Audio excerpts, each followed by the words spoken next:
Welcome back, everybody, to the CNC After Dark podcast. Today, we're going to be talking about real life horror stories. I'm CH. And I'm Crimson.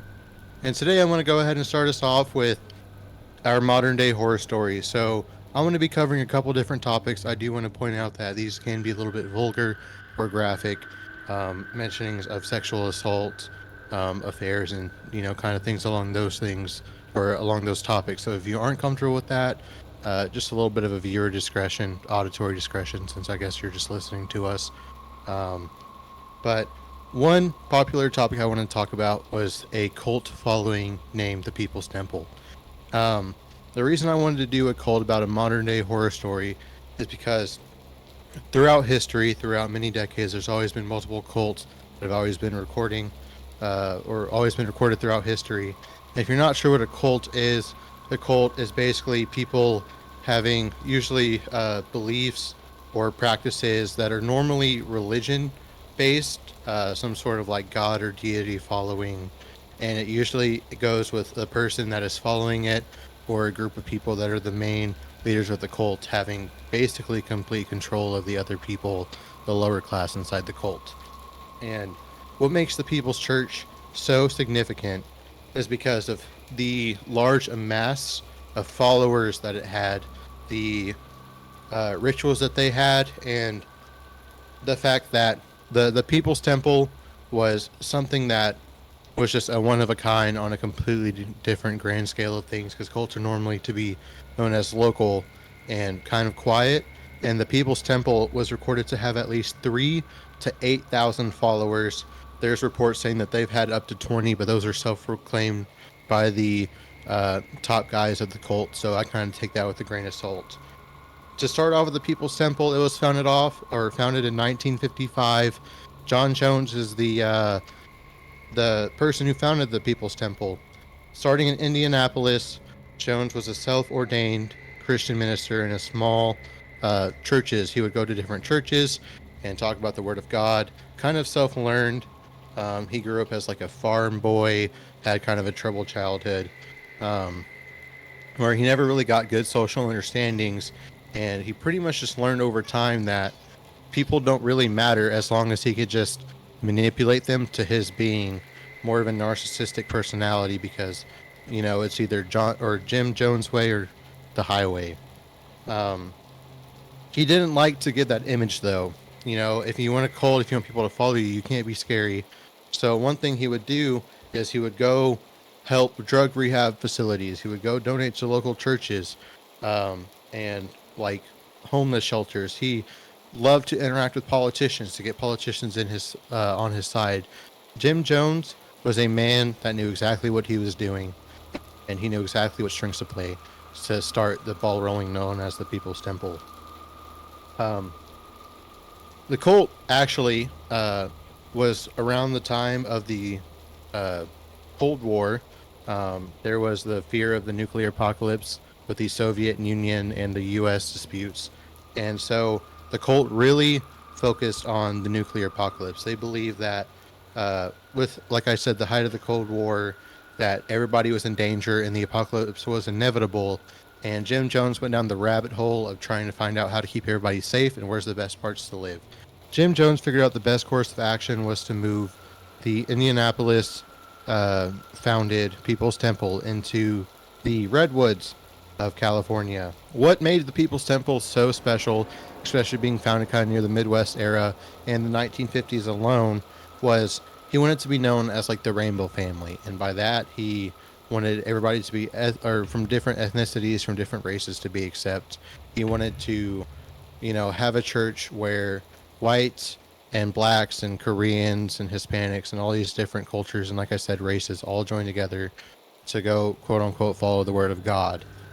And in a sick kind of like maniacal kind of way, Jim Jones actually realized that a lot of his following was of black Americans, because a lot of the times they weren't really accepted or there wasn't really a safe space for them.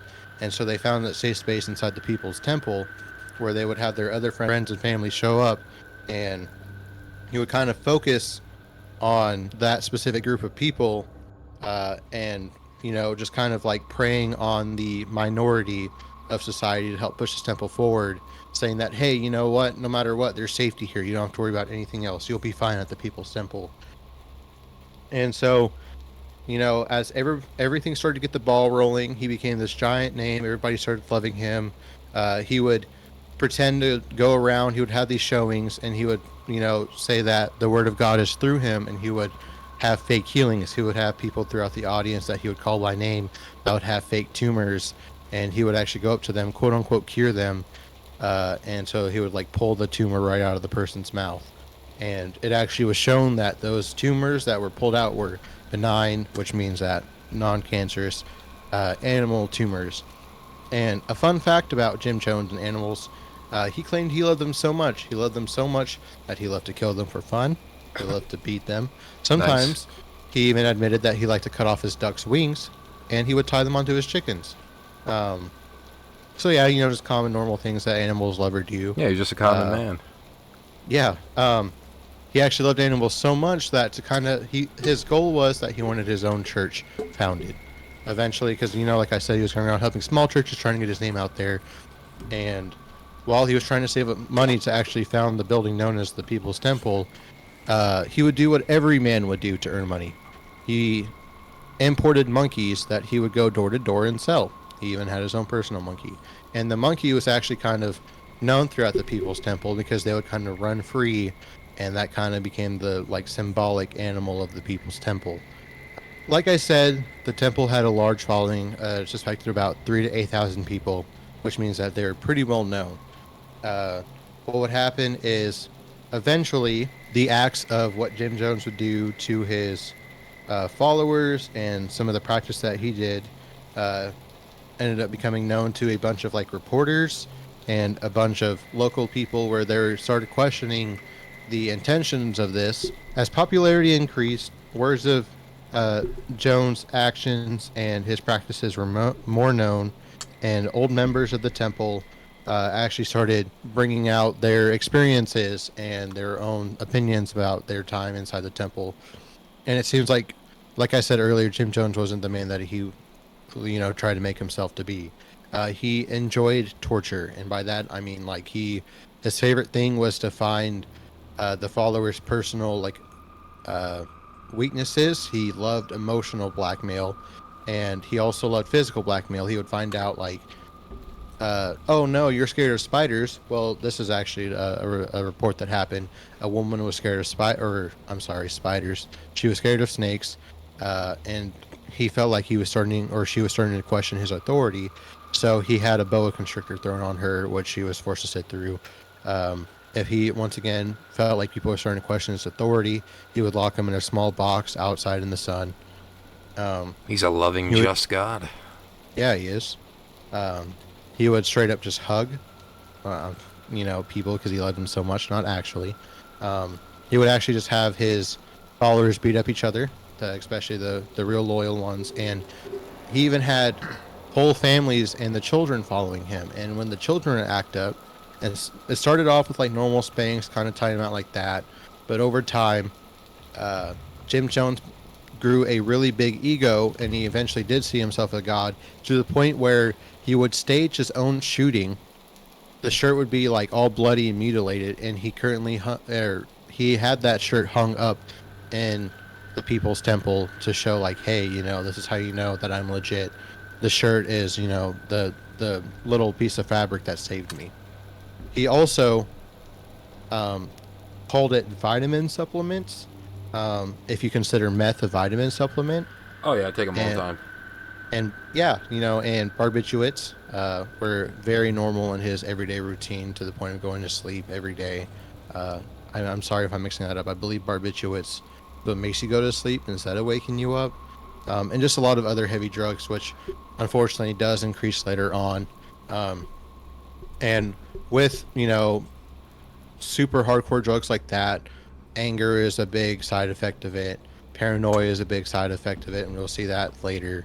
But he moved on from the spankings and the timeouts, and he would just straight up have boxing matches where he was the audience, and he would laugh as children were being placed against full-grown adults.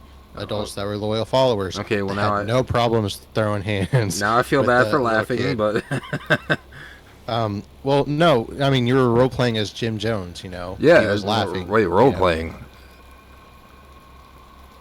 That's what we have to tell the followers, just so Oh yeah, that's right. I'm still in witness because protection. people are under the impression that he's dead because he is dead. Yeah, I'm still in witness protection. That's why I'm Adam Sandler too. It's all part of it. Yep. Yep. You look just like a full-grown adult in 1955, Adam Sandler in 2023, and you're You basically ain't supposed to be saying like that, man. most. Yeah. Well, theoretically, if you were, Botox is one hell of a drug. Yeah, Um, if we're going real heavy on that, if if Yes. So yeah, on top of having little kids beat up by adults, um, he actually convinced one of his right hand men, uh, who had a kid with his wife, that, hey, by the way, that's really cool, but you're a follower, right? So you trust me because I'm a god. You know how I pretended to raise an or a duck from the dead, which is a true story, and I had a duck switched out, and so now the duck is alive because I could raise the dead because I'm a preacher of God. I and wait, he actually did that. Yep, he did do that. He, was trying to, like I said, he came when he was shot. They said that he died, and then he came back. So he said that he actually raised himself from the dead as well. Oh wow. He talked to his right hand man, who's like, "Good job on having a kid, but you're a follower. You're a loyal follower, and that kid is now a follower of the temple of the church. So you might as well just sign over the rights of your firstborn kid to me." Which they did, not a problem, because why would you have a problem signing over the rights to your firstborn kid? Which he eventually used as emotional blackmail as well.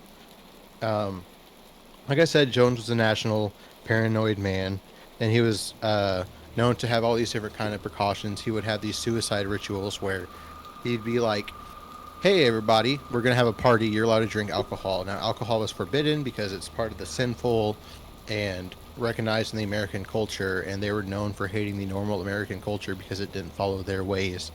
You are now allowed to have alcohol, and if he said you're allowed to have alcohol, you drink alcohol. There's no second guessing it. Well, after everybody was drunk and having a good time and talking, he goes, "By the way, I laced it with poison. All of you are going to die." And they're like, "What?" And from what I understand, nobody really died, but he actually had multiple of these practices where he would have these drills, where just to see who was actually fully committed and whose quote unquote soul was dedicated to the church, that they were willing to die at any given moment when Jones said so. He even hired bodyguards to protect him and the church. And yeah, so he eventually was like, "You know what, this is getting really big. I have bodyguards, we're having suicide things.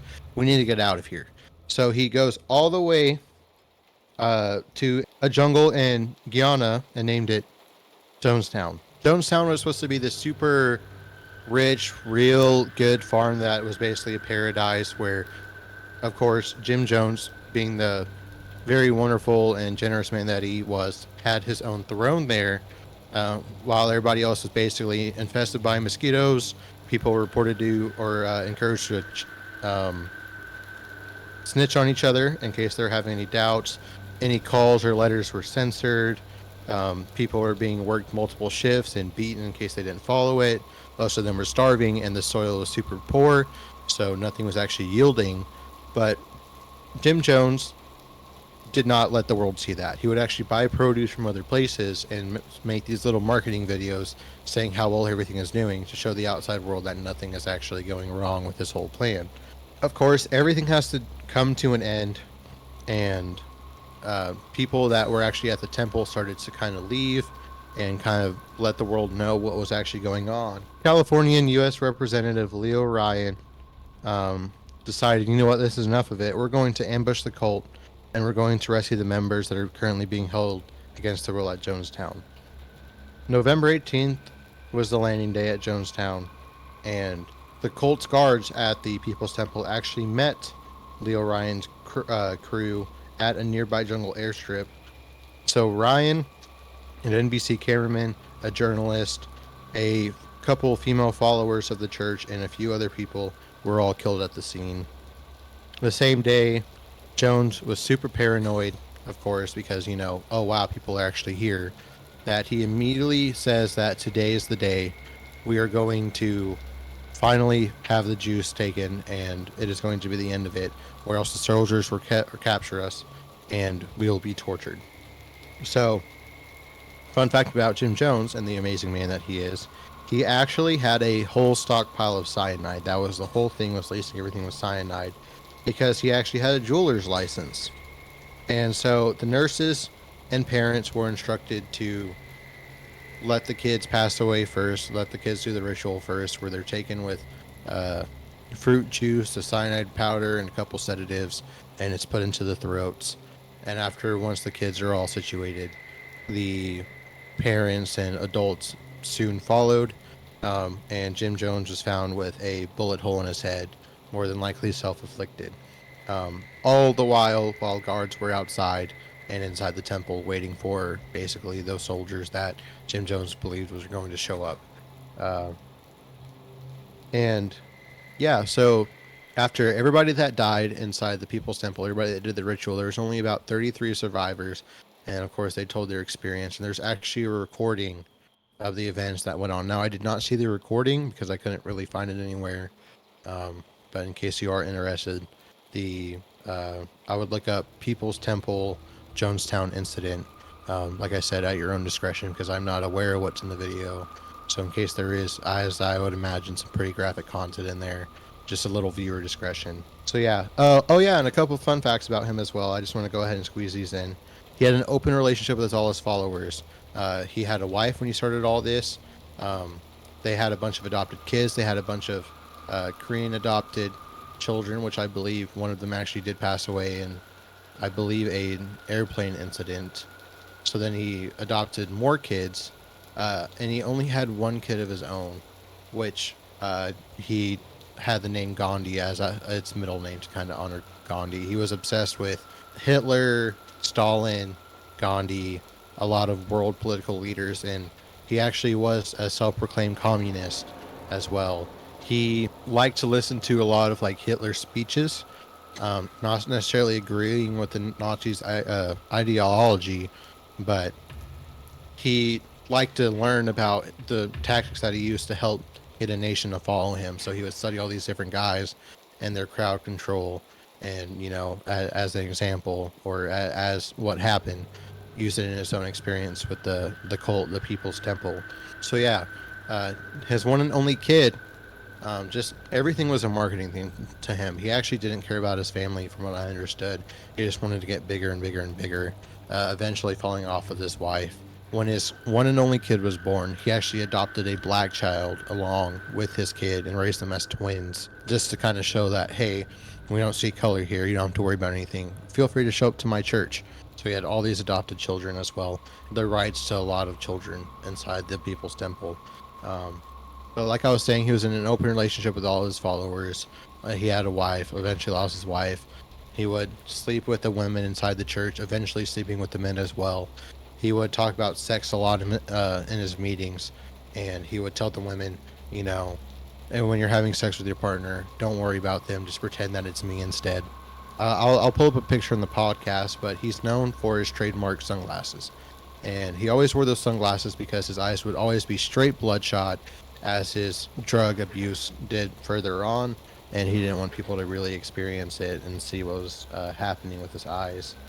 And he was, once again, for the 100th time, being the generous man that he is, in a meeting, he goes, "Now I know everybody wants a piece of me, so I'll grant you that wish, because it's my God-given right to make sure that you guys all get what you want. So that means you all get to sleep with me."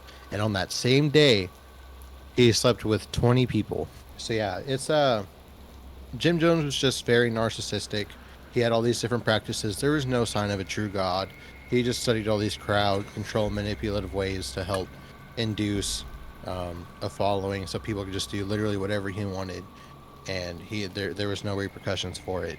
One common practice that they would do, especially at the Jonestown location, is every day they would have to do the 3 miracles routine, which is finding 3 ways that Jim Jones helped you with his divine powers.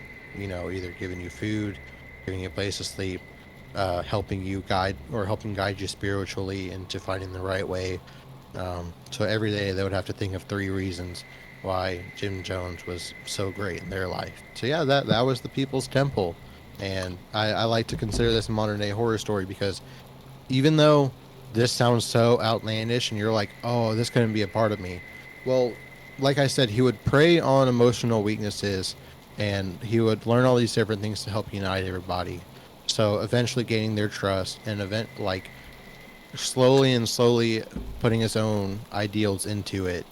And some people did realize it on the day that he had everybody drink the cyanide laced juice. 900. I've heard two different reports of 909 people died and 918 people died. A third of them were children. It ended up being the largest American civilian, like non-natural death, only to be bested by 9/11 later. Huh. So, yeah. But I think that's just pretty horrible because I like to think about if I was in that scenario.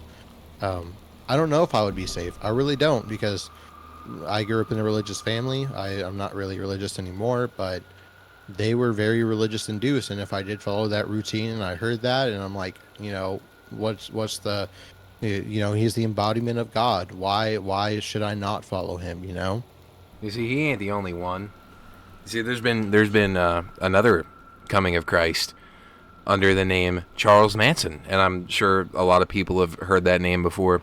His real name was Charles Maddox, and here's another interesting connection. He's also from California, is where it took place. And he did some pretty horrific things too. He would do a lot of the things that Jim Jones did. He would do the open relationship thing, be like, hey, I'm literally the second coming of Christ, and I need to have sex with your wife immediately. And the guys in As the we all family, do. yeah, the guys in the family just be like, sure thing, God, you could do whatever you want. And he would kill people himself. He had his family members kill people for him. He did pretty much a lot of the things that Jim Jones did as well. And I think it's interesting that these two cults were in California. I know that Charles Manson, he had his followers stab a pregnant woman to death. There were a couple... I'm sorry to interrupt, but I actually read an article about a week or two ago where the lady associated in that stabbing was finally released from prison. Really? Yeah, and people are infuriated because even though she was like 17, like a teenager when it happened, they were like, she was old enough to realize what she was doing, even though she was influenced in the cult. She made that decision to take a pregnant, essentially two people's lives away. And now she gets to walk away, scot-free and live her life. Yeah, I mean, he killed a lot of people, including children. One example is a man named Joel Pugh, which this was allegedly that Manson is the one who killed him. You see, he was found in a bathtub with his wrists and throat slit twice, and they ruled it as a drug-induced suicide, but it's also stated that he was married to somebody who was in the family, and Charles Manson never liked that. So it's speculated that he's the one who killed him or had him killed. Another example is Ronald Hughes, who was a member of the Manson family, and he disappeared and was found terribly decomposed between two boulders. And once again, it was never proven that he was murdered by the family, but it's all speculation. And Charles Manson, like Jim Jones, was very good at manipulating people. He claimed to be the second coming of Christ. He claimed to be, all-knowing, this God, this deity. And, I just don't understand how people could just take your word for that. He would frequently get his lovers and his family to kill for him, and they would, because he's Jesus. Jesus wants you to do this. You need to do it.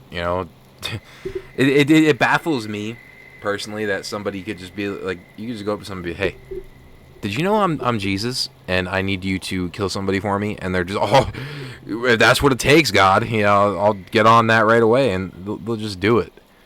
But I guess that's the scary thing about guys like that is they're really good manipulators. They could get you believing whatever they want you to believe. And Yeah, no, Charles Manson, when he was caught, he ended up serving in prison, and they were going to give him the death penalty, but I believe he ended up serving a life sentence instead. He ended up dying in prison. They attempted to diagnose him with bipolar disorder, but then they later diagnosed him with having multiple personalities. And he was definitely a sick individual for the things that he did. I think that all cult leaders, there's always a pattern there with cult leaders between them claiming that they're gods and they need to have sex with their followers' wives. It's all the same thing. You could look up, it's power. yeah, you could look up like any cult, and it's always the same story. Hey, I'm a deity, and I need to do this. I need you to do this, and people do it because they believe for some reason that this man is who he says he is. I mean, I don't get it. I don't understand that. By the way, comment down below if you're like me. And anytime you hear the word cult, you immediately think of Far Cry 5, which is a fantastic game. It's just I always think about the fucking the man just like reaching towards me. Joseph Seed. Yeah, Joseph. He was like, "Yes, my child." Uh, but I actually never did beat the game, even though I probably spent about 50 hours on it. But I actually was obsessed for about 3-4 months about Charles Manson, and I'm going to point out a couple similarities I've noticed between Jim Jones and Manson, but also a couple fun facts I know about him. So, like I mentioned, just very briefly, I didn't get into it too much. I didn't really dive into it either. Jim Jones, like I said, grew up in a very unsupportive family, kind of abusive. Long story short, the dad was a big old farmer, and it was a peak of, I believe it was World War II, where farmers weren't really needed. It was more about factories getting weapons out. So he ended up having to stop being a farmer, and he had a wife who was a stay-at-home mom, or a stay-at-home wife who kind of took care of all the house duties, and so he started taking up measly jobs, like just hard labor jobs, because the farmer wasn't really doing anything, and eventually he ended up getting disability checks, and he became lazy and started gambling. So the wife didn't like that, and they would cuss each other out all the time. She would call him lazy, and the entire time Jim Jones was growing up in this environment, and he didn't get a lot of social experience either. So if you're raised by hate and you have no experience with anybody else, you hate them too. You just want them to love you, Pretty either much. trying to fulfill that need of love or just any sort of satisfaction. That's how it goes with a lot of things nowadays. Like if you're brought up in a racist household, unfortunately, you're gonna end up racist because you were never taught that it was wrong to hate somebody for no reason other than Yeah. the color of I, their I, skin or what they believe. I wouldn't say like end up racist, but like you might definitely have different views until like you're old enough to like process what's actually going on. Yeah. Um, with Charles Manson, he never met his dad. His mom actually didn't want a kid. I believe Sure she he was a did. His teenage dad was mom. God. He was Jesus. What are you, stupid? Oh yeah, my apologies. Hopefully he doesn't, come haunt me or whatever. That ooh, Yeah, his he poor did die hearing. in prison in 2017, and throughout the trial, his family members were loyal to him to the end. They would frequently loiter near the courthouses, and With like the X's on their head yeah, and they carved X's into their heads. They were loyal to the end, man. yeah, which is why I still have an X in my head, which you guys will never see. But I appreciate that because yeah, of course. big shocker, I am Charles Manson as well, and Yep, yeah, theoretically. yeah, Um, so speculation. um, and on top of Charles Manson, and his mom, I believe, was a teenage mom. So sorry, God, you slept. You as a teenage mom doesn't really look that good. But anywho, she was so unesthetic and just was such a party animal that she didn't even name the kid. I believe that Charles was like uh, she started dating this guy, and he thought of the name Charles. She was at a bar with baby Charles Manson, and was joking to the waitress like, "Hey, I'll trade you my baby for a pitcher of beer," which Nice. the waitress actually agreed, and so they switched. And later the waitress was like, "But now I have a baby, so what do I do?" So she eventually returned Manson back to the mom, and the mom was just like, "Okay, um, well, I don't want this kid. I still hate this kid." You know, that's And honestly an error on both their parts, man. I mean, if somebody walks into a bar and offers a trade between their child for a pitcher of beer, who the hell is going to be like, "You got it, man. Give me it." especially like it makes you wonder if he was raised with the waitress instead, if he would have turned out any different. And so basically, uh, his mom would love to do a bunch of petty crimes. She dated all these criminals, so he eventually actually grew up in a life of crime, and actually partook in a lot of crimes as well. That followed through his youth. He became an adult. He started doing crimes as well. Went to jail a couple times, and I believe he went to like a juvie sort of situation where it was just super brutal. Everybody was being sexually assaulted, um, and he was actually caught uh, having intercourse with another boy, holding a knife up to the boy's throat. Oh, great. Uh, yeah, so of course, shocker, he ends up in jail, and he has a great time in jail. He doesn't. He lived in a life of crime. He had no social experience. He grew up in a world of hate, and so he was like, jail isn't that bad. And so his sentence finally ended for, I believe, some petty crime, like probably burglary. Don't Pretty quote me sure on Charles that. Manson raped a man in jail too. Yeah, yeah, that was a theme with him. Um, um, It'd be an ongoing theme with all of them. he went up to the jail people and was like, "Can I just stay? I'm not going to be okay in the outside world. Like I don't even know where to begin. I'm just happy here. Please keep me here." And they were like, "Okay, get out. We don't. Why are you gonna? No, that's stupid. Get the fuck out." Um, and so yeah, he ended up going back to life of crime, where he eventually ended up finding a girlfriend and having a kid, and was super like into them, super loving and super supportive, just absolutely obsessed with his family. And he ended up getting caught in another small crime after giving it up for the most part, and where he went to jail. And when he came back, he found out that his girl ended up leaving him, taking the kid, and left him for, like, I believe, a military man or something along that line. Hmm. So he just lost his family while he was in jail, and so that's kind of where he just went down the hill. And I actually heard that what makes Jim Jones and Charles Manson different, from what I understand, is Jim Jones Their was names. the drug-induced guy. Charles Manson was known for spiking and taking drugs with his followers, and he would actually fake taking it, either like slipping it to the side of his mouth or just dropping it somewhere, to act like he was under the influence, getting his followers under the influence. So now they're more uh, like capable of being manipulated. So he was actually the sober mastermind for a good amount of it. Um, but of course, he wasn't always sober when he did drugs. I mean, he did drugs, which screwed up Yeah. his brain quite a lot. So yeah, I definitely like. I used to listen about podcasts and read about him, and my coworkers and we would talk about him a lot. And he's just like, Jim Jones is definitely worth talking on his own and how messed up he is. Charles Manson is super messed up on, and we're talking about him on his own. And the guy Joseph Seed from Far Cry 5 is also bad enough to talk about his own. Heck, they even made a game. Even though Joseph Seed was not real, I'd like to point He that was out. right though. It turns out at the He, end of the game he was right. yeah, pretty much. And then New Dawn, you're on the dude that you play as in Far Cry 5. You're on his side. I have not played the New You're Dawn. the Wasn't that judge. like a zombie thing?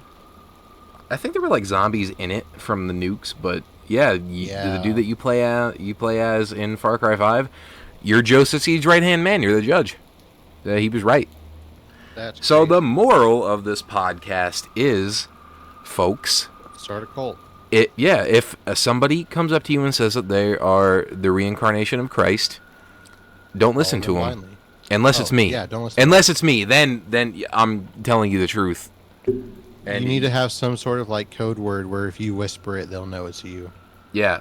So like, if I came up to you on the street, I'm like, hey man, I'm like literally Jesus, and yeah, I'm gonna need to have sex with your wife and take everything you have. You need to listen because I'm not lying. But yeah, those guys, they were lying. Even if you don't have a wife, go get one. Yeah. It does not matter. There's no like if the God reincarnated told you to do that, you don't hesitate. Which I Got am. it? Go do it right Yep. now. Yep. And you also have to watch a lot of Adam Sandler's movies. Yeah, and watch So all of our episodes on our podcast to get yep. into heaven. And feel free to do it in somebody else's house without them knowing, which Yeah. is the act of frogging. Actually, it's a crime of secretly living in someone's home. That's going to be the next topic I'm talking about. But I'm going to change it up a little bit. There's a lot of good stories about it, but I actually found out a little a little something different, a little different kind of case, and this goes down to the case of Dolly Ostrich, is I believe is how you pronounce her name. And this goes back to the 1920s, and it's kind of a love triangle that went down. Not necessarily a love triangle because it was definitely like a woman and two men instead of everybody being crazy about each other.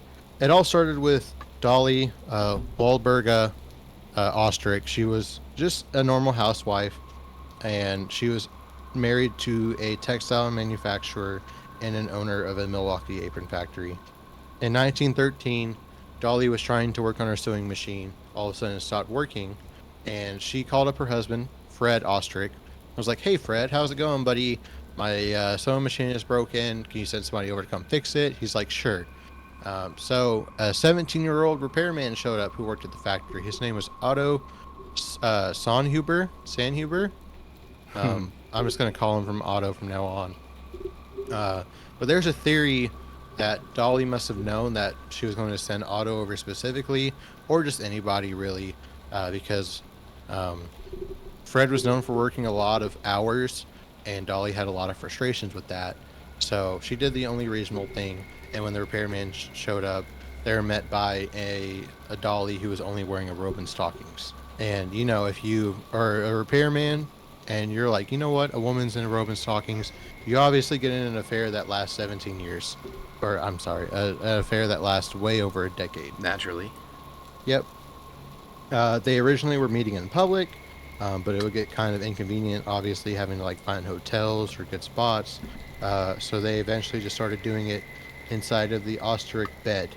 The neighbors, heard a little bit of something going on, so they wanted to go check it out. And Dolly was like, "No, you don't have to worry about anything. Nothing's going on. It's actually my vagabond half brother staying with us." And if you don't know what a vagabond is basically somebody who's like homeless, who doesn't really have a home. So Yeah, she's saying that her. it's the thing that you start out on Elden Ring if you want to be a knight. Yep, yep, exactly.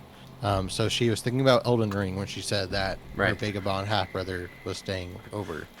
Um, uh, Along with saying that she was the vagabond half brother, they realized that people are starting to be suspicious. They're concerned about being caught. So Dolly tells Otto to take residence inside the ostrich home. He's like, you know what? Why do you have to leave? Actually, just literally never leave. You know what? Just live inside of my attic. And he was like, that sounds like a great plan, Dolly. That's why you're my little mistress. um, so Otto was basically just living inside the attic. He really pretty much had no family, no friends, so he had no ties. And he just quit his job at the factory and he just lived in the attic. Obviously, you have a lot of time to spend in there if you have nothing else to do, and this is like before TV was common, and you don't want to play TV if you're like trying to be sneaky, hiding from the husband. So he started writing pulp fiction stories in the hope of that they would be published, and the Los Angeles Times actually commented on it, saying, they reported at night he read mysteries by candlelight and wrote stories of adventure and lust. By day, he made love to Dolly Ostrich, helped her to keep house, and made bathtub gin. Um, Nice. Things went pretty good. Fred was not aware of the man living in the attic. Uh, like I said, he worked long hours. He wasn't really home. So He must have been a follower or the reincarnation of God because he was sleeping with his wife. Um, Not actually, that was just a reference to the cult. But it about 4 years later into the relationship, Fred's like, you know what? Let's go ahead. I'm tired of this house. I want somewhere new. Let's sell the house. Dolly's like, okay, that's not a problem. I don't have to worry about the man living in the house. And she actually tells Otto, we're moving here. Go ahead and move ahead of us so you can get situated in the attic. And he does. So now he's living in the attic in the new house. And it goes pretty good until August 22nd of 1922. Gunshots were heard after Fred discovered a disturbance, noise coming from the attic, comes into the attic and finds his wife Dolly along with Otto Sandhuber um, inside the basement. He pulls out his gun and Otto wrestles him for the gun. Otto eventually wins and shoots Fred, which ended up in Fred dying. Uh, in response of Fred dying, Otto went ahead and pushed Dolly into the closet and locked it, where they knew that the police were going to show up. They knew neighbors were going to report the gunshots. So Dolly basically said it was a burglary. There wasn't a lot of evidence proving otherwise because, nobody was there. They didn't have the technology to do like DNA testing. It was just a woman locked in her closet that obviously she couldn't lock it herself. And the husband is dead on the floor. So the police go ahead and let her go. A now widowed Dolly decides to go ahead and move into a new house where, obviously you're heartbroken because your husband dies. Not really, actually. I believe it was uh, a lawyer named Herman S. Shapiro is her new husband. And just like her previous husband, Fred, Shapiro was never really home. Dolly, on top of Otto, finds another lover named Roy Klum to keep her busy while her lawyer husband always working. Why didn't you But just there's a marry little, Otto? I know.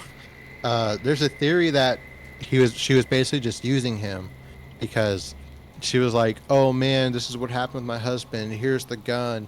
There's actually, I think, two guns that were used. She had her neighbors was able to convince her neighbors to bury a gun somehow, and convince Clum to get rid of the other gun, which Clum goes into a tar pit and throws the gun into the tar pit. After that, she dumped Clum, and Clum decided to go to the police department and report what was going down. The gun was retrieved from the tar pit. The neighbors dug up the gun in their yard. The evidence was pointed towards Dolly, but the guns were too corroded, so they actually had nothing to tie her down. But she was still being held in jail, and while she was in jail, she asked Shapiro to take care of her vagabond brother. Uh, but Otto, who has no contact with the outside world, sees Shapiro and starts talking to him about everything and eventually reveals that, hey, I've been fucking your wife all living in the attic. So yeah, you figure that'd be a deal breaker. He's just like, okay, that's cool. Get the fuck out of my house and stays with her. And it took another 7 years. 7 years finally, Shapiro and Dolly split up. And Shapiro actually had a lot of data built up with the Fred Osterich case. Um, and eventually points out like, hey, this is what really happened. He was killed. Uh, Fred was being charged for manslaughter. Dolly was being charged for being a part of it. Um, and it was actually named the Batman case, uh, which is, I thought that was pretty cool because it's like Batman, but I don't think Batman, like the DC character, was around that time. It was named the Batman because he just lived in an attic like a bat would. And at the end of the story, actually, they couldn't really get anything onto Fred. Um, Dolly was out on a bond. Her ex-husband, while they were still together, paid the bond. So the Otto, who killed the ex-husband, was actually a free man. And Dolly went to trial on a conspiracy charge, but walked free after a while. And she died in 1961 at the age of 80. Um, so yeah, it pretty much frogging. You hear a lot of stories about like I lived, by myself, and I just noticed food kept disappearing for like 4 years, but I was just like, whatever. And you install this new camera, and you see this homeless man that's just been living in your attic for 6, 7 years. Real And I just thing think that's been that this, happening. yeah, and it's kind of wild how that is just never talked about. Um, even though it's like super unlikely, it's just a reality that does happen. And I just wanted to point out that this case is kind of different because it was all about this man's wife having this person over to basically having this person live in the attic and being the death of you. And she just gets to move on to somewhere else, keeping the man in the attic, having other mistresses. Well, once again, the husband's being unaware that there's a man in the attic, and she ended up getting away scot free from it somehow. So there really was no repercussion of it at all. But I just thought that was a pretty interesting case to bring up. Hmm. Um, we've been doing this podcast for a while, so I kind of want to. I had a quick little topic I wanted to talk about, and another real world horror story I believe that is an actual reality between people, um, is cyber stalking. And I'm just going to go real quick into this, but cyber stalking, with the way that the internet is every day is a an increasing problem. It's always been a huge thing since the internet was kind of out. Um, if you're on Facebook or Instagram and you see this popular post going around and you give it like a reaction, a like, you can go into the likes if the person's settings are allowed. You could find somebody that you think's really cute and boom, follow them or just add them. I mean, do you have any people that you don't know that are added onto your friends list or that you're following and talking to like people that you've never met? Well, people have been known to like start following into their life, start making different accounts to follow them. Oh, let me post that haha, I'm at this one local diner that only my city has. Well, guess what? Now that stalker knows where you live. Now that stalker knows where you go. And a lot of celebrities are actually known to take pictures of like a restaurant and publish it when they're home so they don't have a lot of fans running to them and interrupt their meal or, even worse because there is people that are very obsessive over celebrities.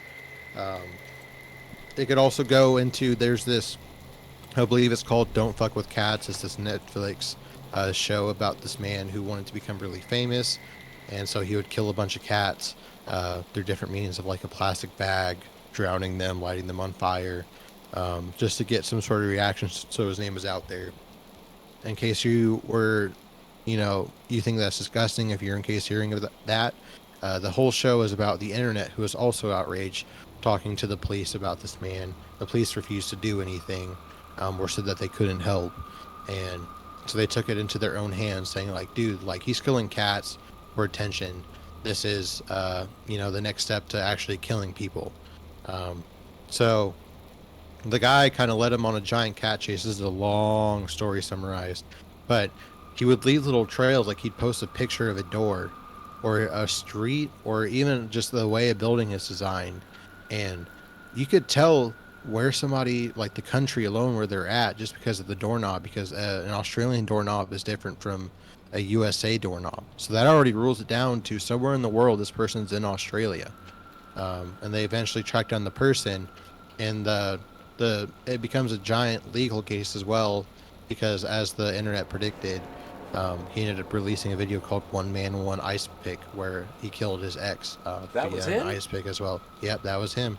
Which was crazy because I saw the video, of course, way before the documentary came out. It's pretty good. It's a two-parter, I believe. I only finished the one part, but cyber stalking, even though that like it was used to help catch a criminal, it's still some form of stalking. Like trying to figure out where that person is, trying to figure out their whole life. You're not safe, even if you post a Snapchat of your face. Especially, we talked about an episode of AI. AI alone could be paired with cyber stalking. So it's just be really safe with who you add, what your privacy settings are on.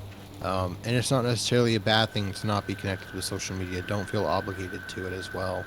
Um, so yeah, it's just I want to talk about these modern horror stories because there's the paranormal and everything, and people love that. And it tends to a large group of people, and a lot of people are interested in that. But these are real world stories; they happen in history, and these are like you might have never heard of it. The Dolly Ostrich obviously happened way before I'm sure anybody listening to this was born. The People's Temple happened before I was born as well. And I don't think they're talked about. And cyber stalking is in my generation super relevant. And even though it's super unlikely, don't think that you're immune to it. Um, and hopefully the idea that you know CH and I have been living in your basement for the last 10 months, but you've never noticed. Doesn't scare you because now you're aware of what frogging is. But technically, it's not frogging because you know you live in your attic and your basement now. So sometimes you Yeah, kind it's of like the chill top out. bunk and the bottom bunk. I get the attic, he gets the basement. Yeah, and sometimes you like to hang out underneath the kitchen sink and like to like blow on your leg hairs while you're doing the dishes. Mm-hmm. So when you think it's the wind, yeah, it's the wind. Don't worry about it. That's right. Yeah. And if you do end up finding us, just remember, I'm a god, so it's okay. Yep. So go ahead and just pick up your wife and physically throw your wife at him. Yes, that's right. Yep. That's But what you need to do. that's everything I wanted to talk about on my end. Um, uh, Ch, is there anything you wanted to point out as well? I'm good. I said everything I needed to say. You know, everyone knows that they need to listen to me. I'm the only true God. They were all fake, but this time I'm the real one. Yeah, you can Google it and it pops up to you in case you don't believe me. It probably won't pop up on yours because the world wants it like you to be censored, but it pops up. Yeah, you gotta. Yeah, it's like a tight Yeah. niche group of people that can see it. But Perfect. So on thank that you. note, yeah, thank you for listening to the CNC podcast, Modern Day Horrors. I'm CH. Okay, CH. Thank you for listening to the After Dark podcast. As always, I'm CH. And I'm Crimson. And remember, don't check your attic. We're not there. Whoa.